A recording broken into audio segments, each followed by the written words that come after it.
जितनी भी कार्रवाई हो रही है, राजीव राय जी हमारे बगल में बैठे हैं, इनके जहां जहां स्थान है वहां इनकम टैक्स के लोग पहुंचे हैं। अगर कहीं कोई पता मिल गया हुआ वहां पहुंच गए हैं। मैं राजीव राय जी से कहूंगा कि अपनी बात कहें। बाबू थोड़ा सा नीचे कर दो, दबा दो।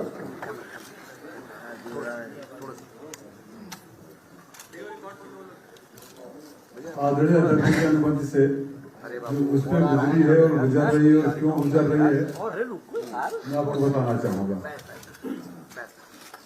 कल सुबह 7 बजे नेता के भेष में deputy commissioner income tax Chaubey ji लगभग 15-16 अन्य इनकम टैक्स अधिकारियों के साथ मेरे दरवाजा खुलवाए। सिक्योरिटी ने दरवाजा खोला, सीधे बेडरूम में घुस गए मऊ में।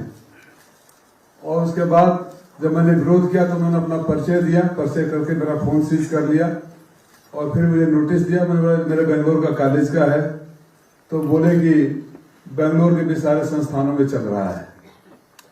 और तो और आदरणीय अध्यक्ष जी, मेरे घुटने में कुछ प्रॉब्लम है, दर्द हो रहा था, तो एक फिजियोथेरेपिस्ट 4-5 दिन से आ रहे थे, अनिल कुमार पांडे।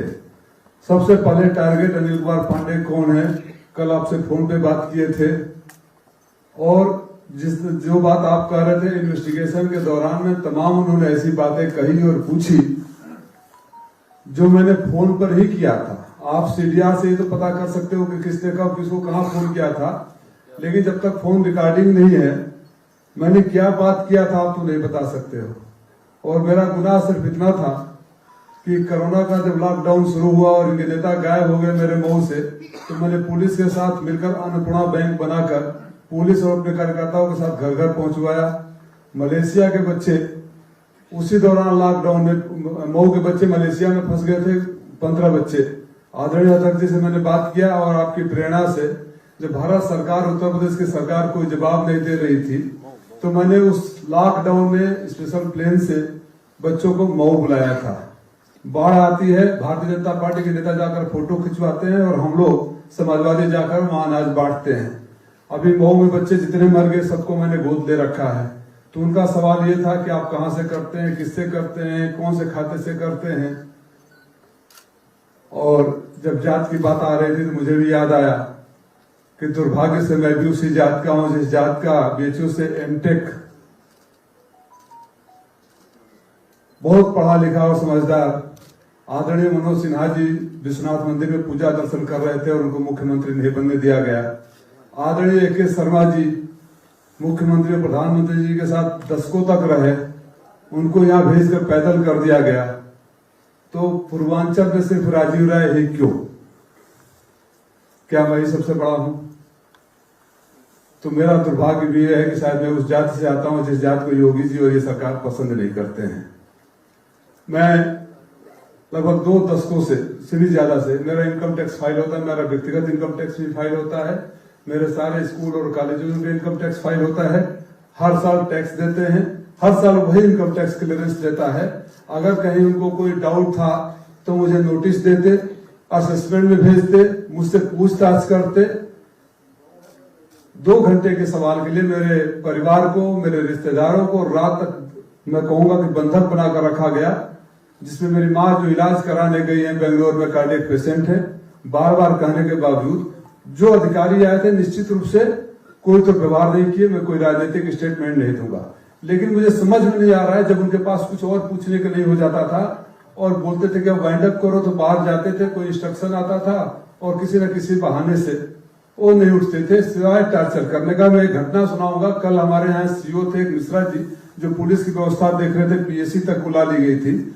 उनसे भी वो अधिकारी बार बार बोले थे, क्योंकि सुबह 7 बजे PSC या पुलिस के सिपाही आ गए थे और अभी 2 घंटे में छोड़ दे रहे हैं, आधा घंटा में छोड़ दे रहे हैं। उधर जब रात को 11 बजे अध्यक्ष जी पुलिस ने बगावत करना शुरू किया तो CO आगे इनकम टैक्स अधिकारी पर फट पड़े कि आप क्या कर रहे हैं, अगर रखना है तो रहिए, हर 2 घंटे में किसी से पूछ कर आते हैं, बोलते हैं कि अभी हर 2 घंटे में, तो आप अपने अधिकारी से पूछ रहे हैं तो मैं भी अपने अधिकारी से पूछ कर पुलिस ले जा रहा हूं, फिर झेलिएगा।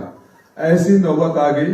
तो मैं जानना चाहता हूं कि वो अदृश्य शक्ति कौन है जहां से बार बार ऊपर वाले के यहां से फोन आ रहा था।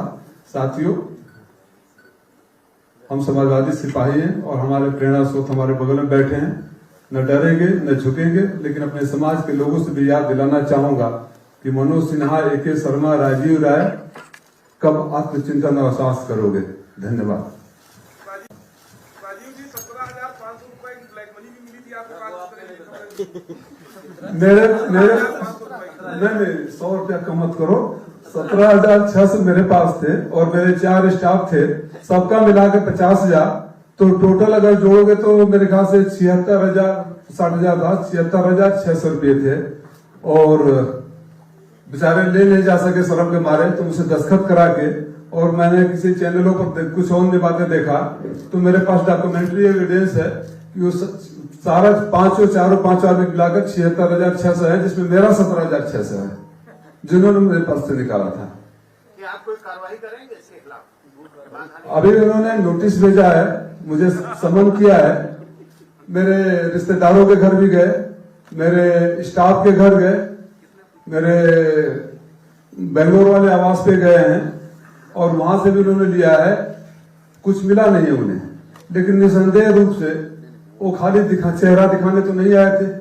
उनका पूरा जब मुझसे क्वेश्चन पूछे और जिस पर मेरे से दस्तखत कराए, क्वेश्चन के जो जवाब में आंसर दे रहा था, जब उसकी मैंने कॉपी मांगी तो बोले नहीं, ये कॉपी सब कुछ दिए लेकिन वो कॉपी हम नहीं देंगे, एक आप अलग से एप्लीकेशन दीजिए। क्यों? जब सारे दस्तावेज 3 कॉपी बना रहे हैं और मेरे से दस्तखत करके ले रहे हैं और मुझे कॉपी दे रहे हैं, तो जो आपने सवाल पूछा मैंने जवाब दिया, उसकी कॉपी मुझे क्यों नहीं दे रहे हैं? आप छापे की कार्रवाई को राजनीतिक दुर्भावना से प्रेरित मानते हैं पूरी तरीके से? अभी भी आपको शक है? मैंने बोला ना। नहीं, हम सवाल पूछ रहे थे। अब भाई हमें ही बता दो कि क्यों छापा पड़ा होगा। बरामदगी हो गई। सर, अपोजिशन में आरोप रहता है कि कोविड काल में उन्होंने कुछ किया नहीं, लाल मुख्यमंत्री बार बोलते हैं, तो बहुत बेहतर जवाब उन्होंने दिया कि कोविड काल में आखिर किया क्या अपोजिशन ने, किस तरह से मदद की? सर, मैं मलेशिया से, अभी रिकॉर्ड पर है, जब आपकी एम्बेसी और विदेश मंत्रालय जवाब नहीं दे रहा था तो कुछ पत्रकार साथियों की मदद से अंत में एम्बेसी ने बोल दिया, हाई कमिश्नर ने बोल दिया, क्योंकि उस समय वो वंदे का भारत मिशन चला रहे थे, फ्लाइट से प्रचार कर रहे थे कि हम विदेशों में फंसे हुए लोगों को ले आ रहे हैं। जिस मलेशिया से कुआलालंपुर से दिल्ली का टिकट 8-10 हजार होता है, मैंने 24 हजार रुपया देकर सारे टिकट करवाए। बहू वाले को तो निकाला ही, एक बच्चा प्रतापगढ़ का था, उसने भी बड़े उम्मीद से प्रतापगढ़ के 2 नेताओं को फोन किया, उन्होंने डांट दिया, तो मुझे लगा 14 बच्चों को अपने बुला रहा हूँ, एक को क्यों छोड़ दूं, उसको भी मैं यही लेकर आया था।